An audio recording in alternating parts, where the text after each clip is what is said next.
Mga mi, walang flour or harina ang masarap na chocolate cake na ito, kaya kung wala kang budget na pa-cake sa birthday mo o sa family member mo ay swak na swak ito mga mi. Sobrang sarap din neto at napakalambot at chocolatey talaga ito. Sa paggawa nga neto ay ito lang ang mga sangkap. Magdurog lang ng isang balot ng chocolate cookies na 10 pack ang laman. Kahit anong brand ay pwede naman. Durugin nyo nga lang ito at pwede nyo itong pukpukin or i-blender or pwede rin kayong gumamit ng food processor. Pero pukpukin mo na nga lang ng ganito ay pwede na. Tapos pag nadurog na, ilagay sa isang lalagyan at haluin lang. Saka natin ito titimplahan ng 1 teaspoon ng baking powder. Haluin natin hanggang mag-combine sila, saka tayo maglalagay ng isang lata ng 370 ml na evaporated milk.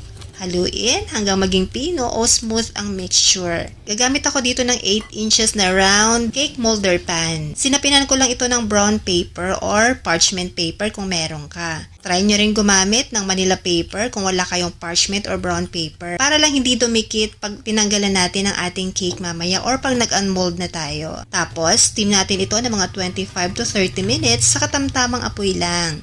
Tapos, toothpick test kung luto na.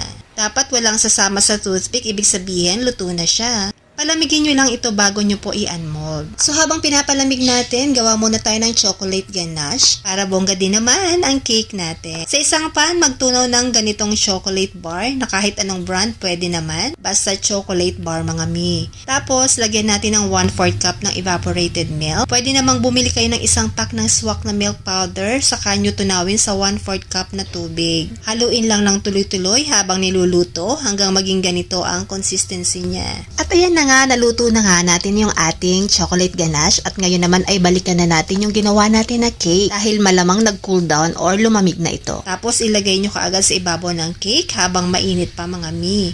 Optional ito mga mi kung gusto nyo lagyan sa ibabaw as topping. Bumili uli kasi ako ng 1 pack ng cookies. So ayan na nga, gawa na nga ang ating birthday cake na mukhang mamahalin naman at napakasarap talaga neto. Kaya birthday mo man o kung anong okasyon, ganito na lang na cake ang gawin mo. Mura na, masarap pa. So balitaan mo ako pag gumawa ka neto. Kung umabot ka sa part ng video na ito ay ibig sabihin ay nagustuhan mo ang ating recipe for today. Mag-comment ka lang sa baba kung saang location ka para mas shoutout naman kita. Thank you for watching. Bye!